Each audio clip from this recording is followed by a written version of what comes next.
Week 7 of the college football season is just a couple of days away, and we're going to start doing a few game previews leading up to the weekend. And one of the bigger games of the weekend, new to the SEC this year, is the Red River rivalry between Texas and Oklahoma. Now, these two teams have been playing this game since 1900, with very few, if any, years that they didn't play. Long-standing Big 12 rivalry here, but now we've got it in the SEC, and it is only going to grow in popularity. It's even this year it's going to be one of the bigger attention getter rivalry games, and it's just going to grow as the years go by, especially with Texas kind of being on the upswing that they're on, and Kentucky managing as well as they are. But yeah, number one Texas will be taking on number 18 Oklahoma. The game will be played at Cotton Bowl Stadium, where they always have it in Dallas, so a neutral site game for both teams. And I'm hearing that if you're just now deciding to try to get a ticket to go. Some of the cheapest tickets out there available are about $4,000 at this point. So uh, highly sought after and coveted tickets with a really high price tag with them. But Texas comes in 5-0; they're second in the SEC. Oklahoma comes in 4-1; they're 11th in the SEC. Both teams are coming off of a bye, which they probably was by design, but really, both teams enjoyed that bye week for separate reasons. Texas has Quinn Ewers listed as questionable. I think we're going to see the return of Quinn Ewers. I think they've been saving him for this game ever since that abdominal strain that he had against UTSA several weeks ago. In the games they've played since then, they haven't really needed him.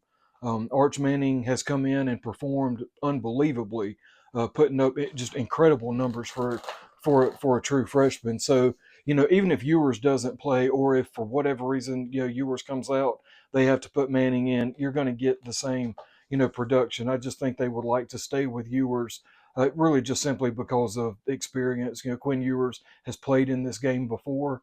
Um, so I think that's going to be the way they're going to go. No announcements, obviously, yet, and like I said, he's still listed as questionable. They may just be trying to, you know, throw Oklahoma off of their planning game a little bit, kind of force Oklahoma to prepare for both of them. So it wouldn't surprise me if it wasn't a game time decision. But I think they'll definitely go with Ewers on this one. Oklahoma will likely start their freshman quarterback Michael Hawkins. Yeah, everybody saw that guy come in the Tennessee game when they took their starting quarterback out because of some issues they were having. But uh, Hawkins' last game against Auburn, he was 10 of 15 for 161 yards. Didn't throw any touchdowns, but he didn't throw any interceptions either, and that was in their win against Auburn. So, their offense seems to have gotten a little bit of a lift with Hawkins coming in. So interested to see how their how Oklahoma's slightly improved offense is going to do against that Texas defense. But just looking at the numbers so far this year, really just on the offensive side, Texas is eighth in the nation in total yards per game. They are seventh in the nation in points per game.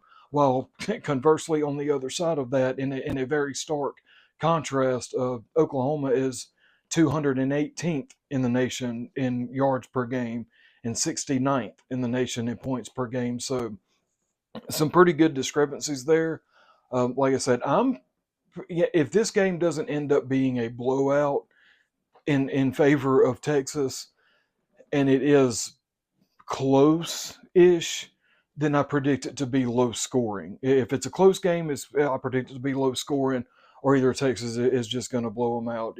Oklahoma's offense isn't going to potentially their offense isn't going to be able to get anything going. Oklahoma probably has more problems with their offense just across the board than any other team, or than most of the other teams in the SEC. They've really got some issues that they've got to get worked out if they're going to have any kind of long term success in the SEC. But as I may have mentioned earlier, Oklahoma won this game last year. Now, there's a lot of Texas fans that will tell you, and I didn't see most all of the game, so I don't really have a hard and fast opinion on this. But a lot of Texas fans will tell you, yeah, Oklahoma won, but Texas just beat the crap out of them. That Texas, they Oklahoma won because they ended up with more points at the end of the game, and it was close. Oklahoma won 34-30, and I believe there were several turnovers there and a comeback involved. But all time, Texas leads this rivalry 63 to 15 to 51, 63 to 51 in favor of Texas with five ties. Back in way back in the day before any of us were ever around watching. They would leave a football game in a tie. But like I said, they've been playing this game since 1900. So it's this is going to be a good game, really, just for the fan bases to come together. The trash talk and the trolling online has been great, and I've kind of been right there in the middle of it, poking at both of them. It's been fun.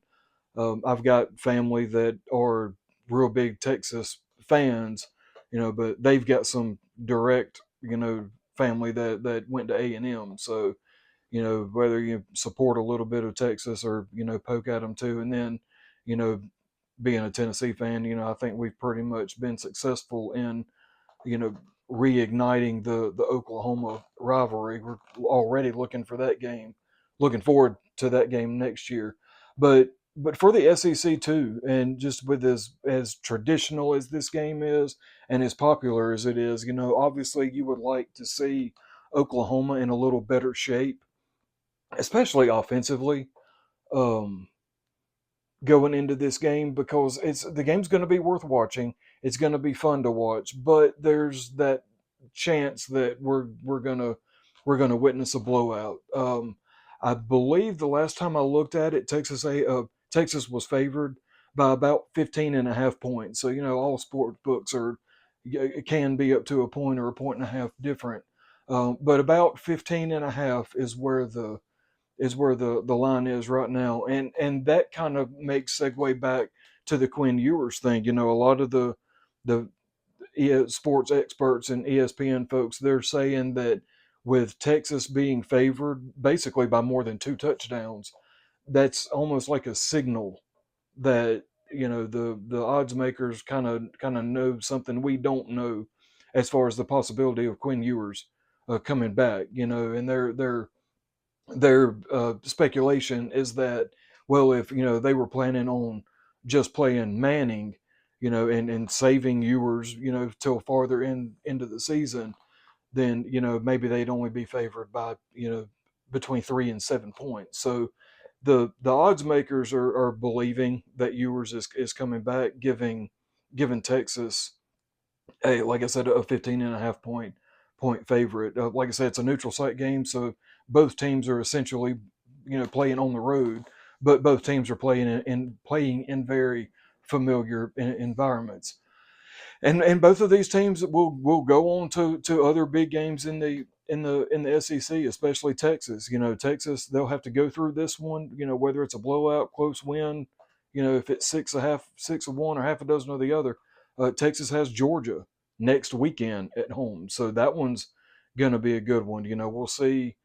I believe Georgia plays this weekend. Yeah, Georgia has Mississippi State this weekend. So we'll see, and Georgia's not going to have a problem with Mississippi State. So we'll see kind of how they get through that. Really, we'll just see how they look, because that when Georgia plays a lesser opponent, even if it's a lesser SEC opponent, you figure Georgia's going to win the game, but the really kind of drawing point to that is, how are they going to look? How are they going to play? So and Georgia is already looking forward to next week against Texas.